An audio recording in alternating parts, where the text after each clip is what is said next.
네, 이어서 집중 분석 이슈 속으로 한번 들어가 보겠습니다. 북한과의 외교 관계에 속도를 내고 있는 일본 아베 총리를 향해서 미국이 지금 브레이크를 걸고 나섰습니다. 동북아 안보와 함께 짊어질 한미일 동맹에 방해가 된다고 본 건데요. 어떤 배경이 있는지 알아보고요. 또 김영식 서울시 의원의 살인 교사 의혹 사건과 관련해서 검찰이 동료 검사의 허물을 덮기 위해서 지금 거짓 해명을 해왔다는 의혹이 계속 나오고 있습니다. 전형적인 제 식구 감싸기 논란인데요. 어떤 내용인지 한번 살펴보겠습니다. 이숙현 시사 칼럼니스트 연결하겠습니다. 안녕하십니까? 네, 안녕하세요. 네. 동북아 안보 문제와 관련해서요. 그동안 미국과 일본이 좀 공조를 강화하는 그런 모습이었지 않습니까? 네네. 근데 어제는 좀 분위기가 좀 달라졌어요.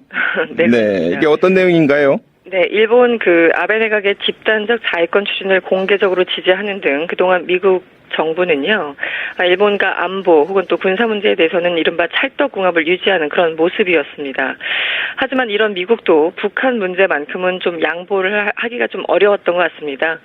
지난 16일 교도통신에 따르면요, 존 케리 국무장관은 이달 초에 기시다 후미오 일본 외상과 전화회담을 가졌다고 합니다. 약 40분간 진행이 됐는데요. 아베 총리가 북한을 방문하면 한미일 공조가 흐트러지기 쉽다면서 방북 자제를 요구했다, 이렇게 보도를 했습니다. 한마디로 한 나라의 어떤 정상, 아베 총리의 외교 정책 그 자체에 대해서 브레이크를 건 모양새인데요.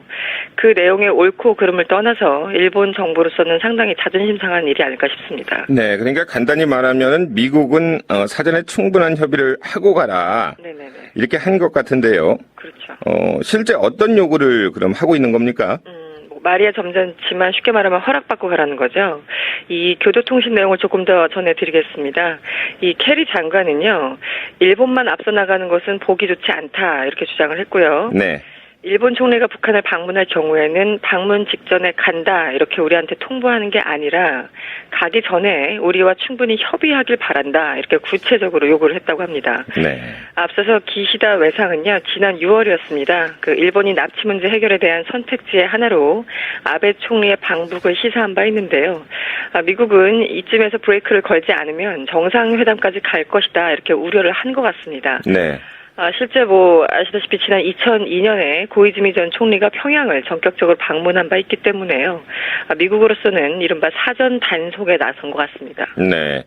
미국으로서는 좀 늦은 감도 좀 없지 않은데요. 그렇죠. 그런데 오바마 행정부가 왜 이렇게 좀 민감한 모습을 보이고 있는 겁니까? 지금 아베 정권이 국제적으로 좀 왕따를 당하고 있다, 이런 얘기들을 많이 하는데요. 예.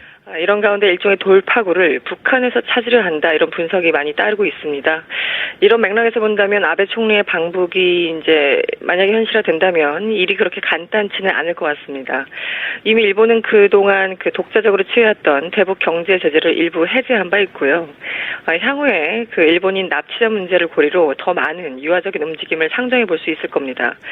실제 케리 장관도요, 일본 외상과 대화에서 추가적으로 해제 조치가 있을 것인지를 물었다고 합니다. 네. 그러면서 이 추가적인 제재 해제는 신중을 기해달라, 이렇게 당부했습니다. 유엔 결의안이나 이런 각종 제재를 통해서 북한을 압박해도 모자란 그런 상황에서 거의 스폰서를 하다시피 했던 일본이 구멍을 내고 있으니까 또 미국 입장에서 본다면 상당히 좀 불쾌한 그런 행보였을지도 모르겠습니다. 네. 케리 장관이 아주 작심하고 일본에 대해서 구체적으로 요구를 했군요. 그렇습니다. 최근에 북한의 미사일 발사 등 잇따른 도발에 대해서 지금 미국이 좀 민감해하고 있는 그런 상황인데요. 네네. 북일 관계 개선을 좀 우려했다는 그런 의미가 있죠? 그렇습니다. 이 북한 문제, 크게 말하면 또 한반도 문제에 있어서 미국은 이 한미일 공조가 가장 중요하다, 이렇게 보고 있습니다. 지난 3일 중국 시진핑 주석이 우리나라에 왔을 때 한중 공동 선언에 일본의 우경화 문제를 담지 않았던 것도 사실은 박근혜 정부가 이런 미국의 입장을 너무나 잘 알고 있기 때문입니다. 네. 물론 다음날 시진핑 주석과의 이른바 오찬 대화, 이런 형식을 통해서 일본의 우경화에 대해서 우려의 입장을 표명하긴 했지만 어쨌든 공동선언은 담지 않았었죠. 현재 북한은 지난달 말부터 거의 이틀이 멀다 하고 방사포 등을 발사하면서 무력 시위를 이어가고 있고요. 여기에 대해서 현지 시각 16일 미국은 이것이 유엔 결의안 위반 사항이다, 이렇게 수차례 경고를 하고 있습니다. 그런데 이런 와중에 일본이 이 총리의 방북 가능성까지 언급을 하니까 상당히 좀 당황한 그런 모습입니다. 네. 이렇게 되면 이제 일본 측의 어떤 반응이 상당히 궁금하지 않습니까? 네, 그렇죠. 일단 일본 정부는 좀 꼬리를 이렇게 내리고 있는 그런 모습이라고요? 그렇습니다. 기시다 외상은요, 이 아베 총리의 방북 가능성 시사 발언에 대해서 적극적인 해명에 나섰다고 합니다. 자기는 그 일반론을 말한 것이고, 언론이 내 말을 여러 형태로 보도한 것일 뿐이라고 얘기를 했고요. 네. 총리 방북이나 추가 제재 해제를 전혀 고려하지 않고 있다고 말을 한 겁니다. 이게 진실인지 아니면 언론 탓을 한 건지 잘 모르겠습니다만 일단 그렇습니다. 여기서 또 그친 게 아니었습니다. 요미우리 신문에 따르면요. 이달 중에 미국을 방문해서 캐리 장관과 회담을 갖는 방안을 적극적으로 제안한 것으로 전해졌습니다. 이 미국의 다소 격앙된 반응에 일본도 상당히 역시 그 당황한 그런 형국입니다. 네. 기시다 외상이 이제 또 급히 또 워싱턴을 방문하겠군요. 네, 관련해서 지금 일본이 중국 측에 정상회담을 하자 또 이런 제안을 했는데 또다시 거절당했죠? 그렇습니다. 아베 총리가 이 북한을 찾을 수밖에 없는 이유는 물론 이 납치자 문제라는 이슈가 있기 때문이기도 하지만요. 동시에 한국이나 중국에서 쉽게 한마디로 비자를 내주지 않기 때문입니다. 지금 박근혜 대통령이나 시진핑 주석 모두 정상회담을 거부하고 있는 그런 상황입니다.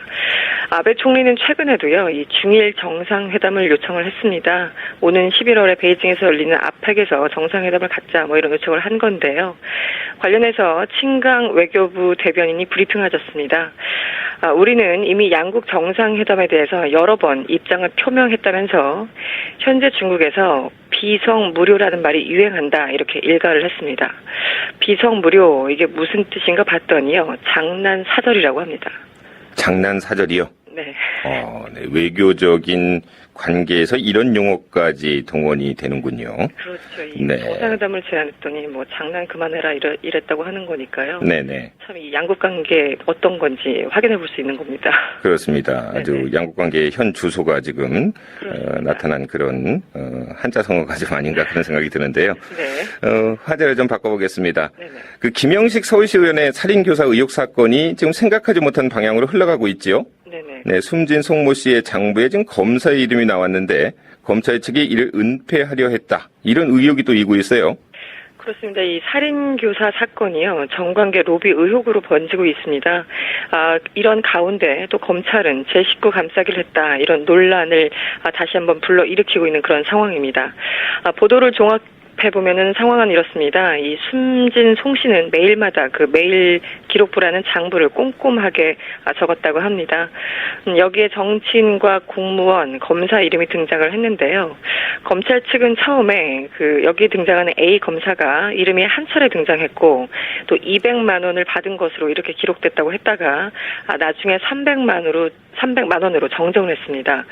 그런데 이게 끝이 아니었습니다. 나중에 같은 검사의 이름이 10여 차례 등장을 했고요. 기록된 돈만 정확히 1,780만 원이었습니다. 네. 검찰이 내막을 알고도 뭔가 은폐하려 한 게 아니냐 이런 비판이 쏟아지고 있는 그런 상황입니다. 이게 사실이라면 뭐 그런 비판이 쏟아질 수밖에 없는데요. 그렇죠. 그럼 문제가 되고 있는 A 검사는 현직 검사인가요? 그렇습니다. 현재는 수도권의 한 검찰청에 근무 중인 부부장 검사라고 합니다. 예. 장부에는 지난 2005년부터 2011년까지 내역이 기록돼 있는데요.